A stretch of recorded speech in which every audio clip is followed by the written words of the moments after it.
This is the Polestar 2 Performance. It's the upgraded 2023 version with 350 kilowatts. And in this video, I'll tell you all you need to know.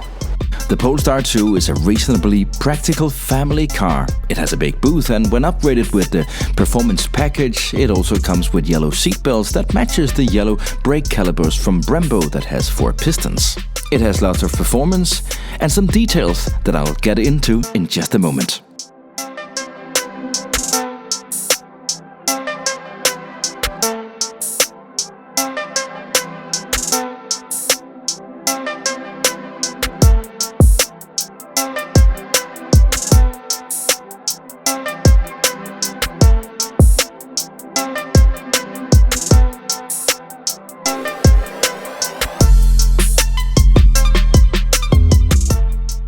If you're in the market for a Polestar 2, it's pretty simple actually to configure it. You can either choose front-wheel drive or all-wheel drive, or as Polestar call it, single motor or dual motor. Add in that you also only have 2 different sizes of battery to choose from. There's the small battery, which is 69 kilowatt hours total, 67 kilowatt hours net capacity, and then there's the large battery, the battery in this car, which is 78 kilowatt hours total and 75 kilowatt hours net capacity.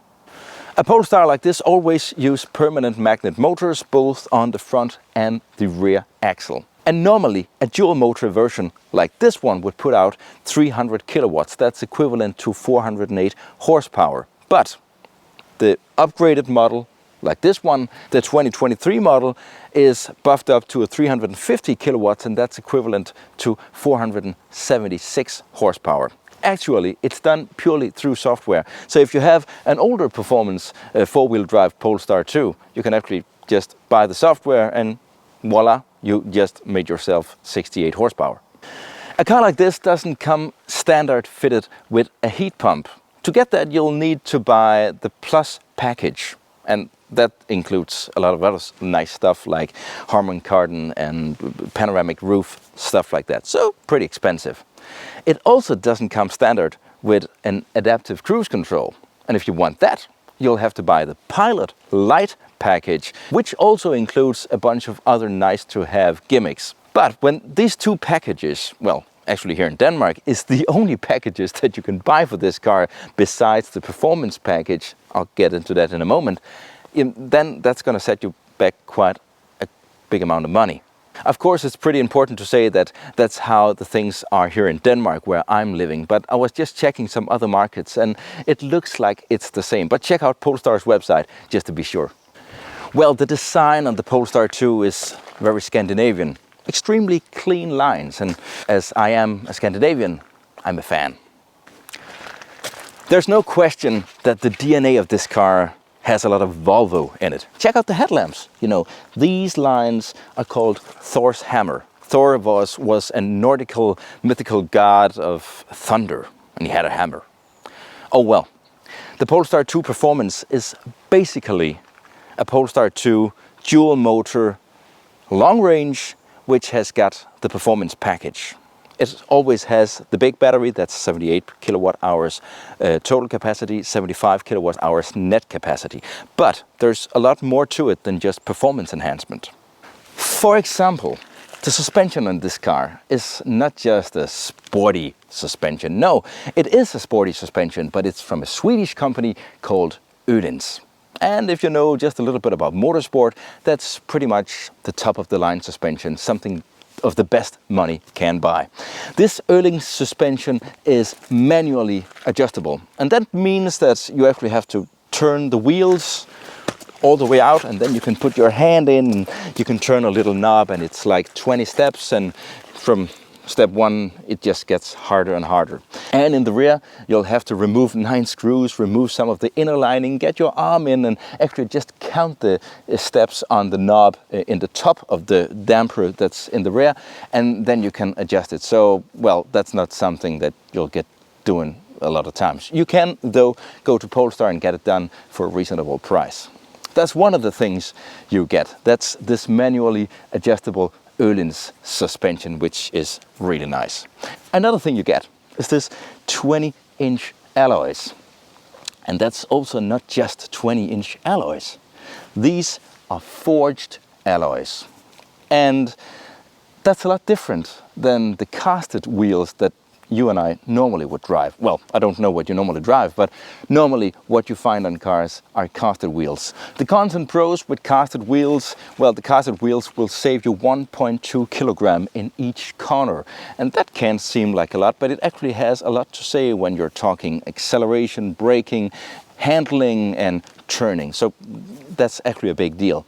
Another thing is of course the price. You can try and call your local wheel dealer and see what he'll charge you for a set of forged wheels.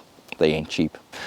Of course, the downside with these manually adjustable dampers is that, well, you don't have drive modes in the car, which, well, maybe you'll miss that a bit. Well, another thing, Polestar. What kind of brand is that? I'll bet you 5 years ago, maybe you hadn't even heard of it. Well, let's do a little Polestar history lesson. Back in 1996, Polestar was founded, first as a racing team, you know, just racing cars around tracks. But in 2009, Polestar started to convert conventionally Volvo models into more performance-orientated vehicles.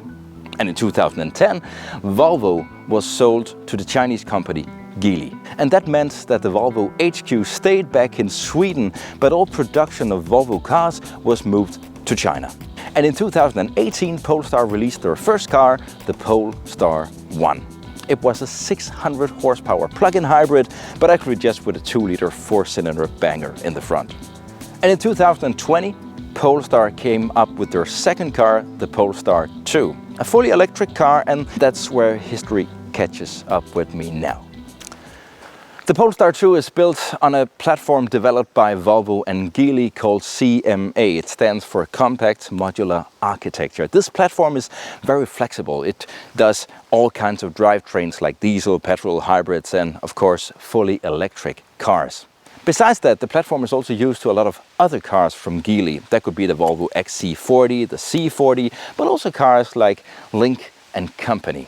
The platform can also be made longer and wider, and the only thing that's actually always fixed on a CMA platform is the distance from the center of the wheel here to where the pedals for the driver is.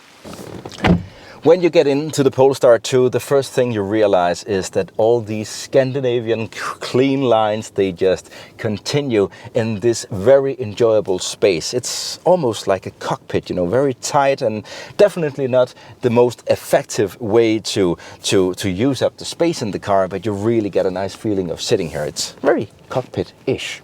Another thing that's really enjoyable about this car is what you find on this big center screen. Everything on this screen is developed by Google because the OS on this screen is Android Automotive. And that is, in my opinion, together with what you get in a Tesla, the best infotainment and onboard stuff you get in an EV today. Another thing you find is, of course, this layout with all these apps.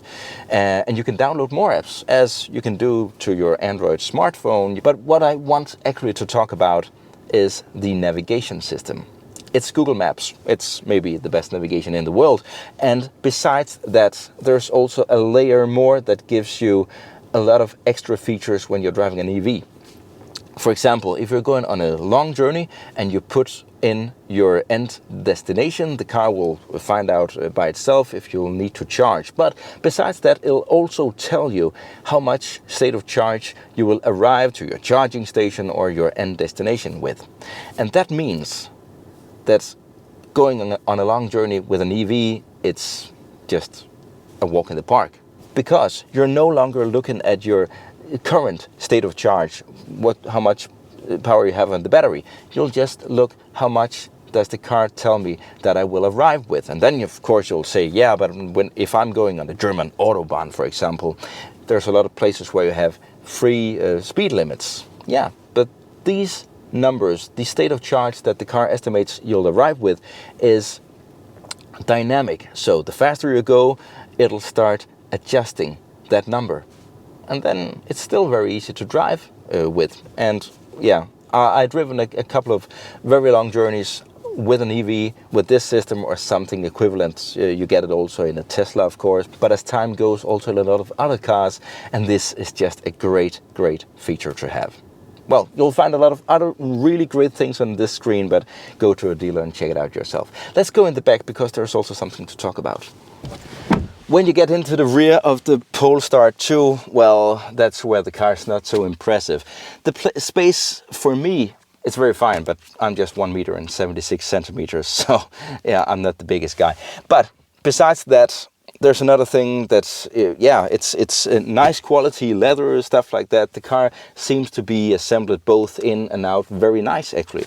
But you have heated rear seats, stuff like that. That's part of the plus package anyway. But what I want to talk about is the drive shaft tunnel here.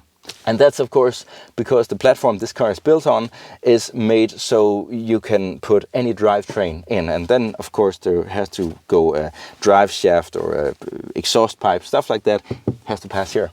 But Polestar are really clever, because they thought, okay, that gives us an opportunity to put in batteries in this drive shaft tunnel and then actually lower the floor height where you have your feet.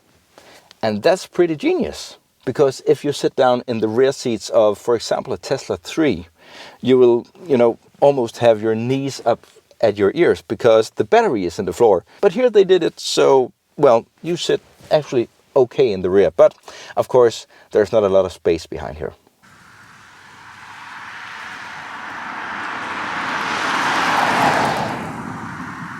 Yeah, I've been taking the Polestar 2 Performance here for a little spin. And it's plenty of fun, and there's no doubt the suspension on this car, it's really outstanding. Yeah, you can feel the weight. And an EV like this, it's approximately 2.1 ton.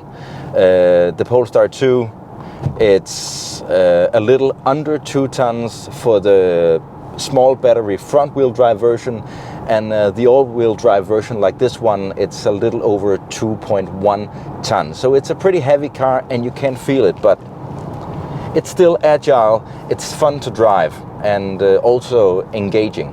I'd say if you try a BMW i4 or a Tesla Model 3 Performance, they're a little more hardcore. This one, it's a little more predictable, easier to drive, but also maybe just 10% more boring. My consumption on average in normal driving, commuting, stuff like that, it's about 21 kilowatt hours per 100 kilometers. And at 130 kilometers an hour on the motorway, I've been doing just below 25 kilowatt hours per 100 kilometers. It's a bit high, but it's a known issue with the Polestars that the four-wheel drive versions, they're a little thirsty. If you want an EV where the consumption is still good with four-wheel drive, you have to look at cars like the MEB cars, that's the Volkswagen ID4, Audi Q4 e-tron or Skoda Enyaq. There's not that big a difference if they're two-wheel drive or four-wheel drive. The same with the Teslas. And even also the EGMP platform, that would be the Ioniq 5 from Hyundai or the Kia EV6. They're actually pretty good also at four-wheel drive. But yeah, the Polestar and the Volvos, they use the consumption. It rises a lot when you go to the four-wheel drive versions. Another thing I would like to talk about is the one-pedal drive, or recuperation you can call it. EVs have this great ability to, instead of just grinding brakes, when you push the brake pedal, or when you, in this car's example, just release the accelerator, the car decelerates pretty fast, and it uses the engines to produce energy back on the battery that creates resistance and takes the car down to speed. And I'm actually a huge fan of this way of driving, and this car has a lot of recuperation. So now I'm going at 80 kilometers an hour. Actually, this part of the road is a little bit downhill, but I'll try and decelerate. I'm only gonna release the accelerator. 3, 2, 1, go. 70, 60, 50, 40, 30, 20, 10, 0, all the way down to a standstill. That's the way recuperation should work. It's outstanding in this car. It's like driving a Tesla, and especially the Volkswagen ID4, ID5, the Skoda Enyaq, stuff like that. They don't have the same amount of recuperation, and this is really, really great. Another thing I'd like to test in this car is the way it accelerates. I did that a couple of days ago, and you can see it right here. 3, 2, 1. Launch control.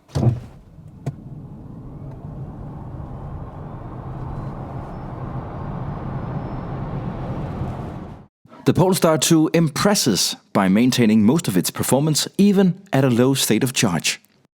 The Polestar 2, of course, here in Denmark, it charges on 3 phases. That's 11 kilowatts it can charge with. 3 times 16 amps at 230-ish volts. But it can also DC fast charge. And I did a DC fast charging test, and how that turned out, you can see right here. I'm gonna test how this car charges from 10 to 80% state of charge, and I am at that charging station that I usually use also in my Danish videos.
The charging curve is not impressive. I've tested rear-wheel drive Skoda Enyaq and Volkswagen ID5 with a marginally larger battery to charge approximately 10 minutes quicker than the Polestar 2.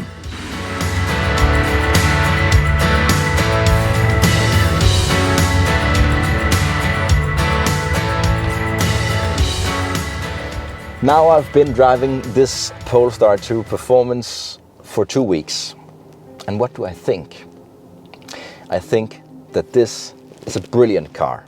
I think the Polestar 2, it takes home points on the design, how it drives, and I love all these little details that you get when you buy the performance version. The yellow seat belts, the yellow Brembo brakes, the Öhlins suspension, and the forged 20-inch alloys. It's just perfect for a car like this, and good performance also. But there's also some downsides. And the consumption of especially a Polestar 2 with 4-wheel drive, it could be better. If you compare 2-wheel drive, front-wheel drive, standard range with a small battery to a dual motor, a 4-wheel drive, long range, they basically have the same range. It's just not good enough.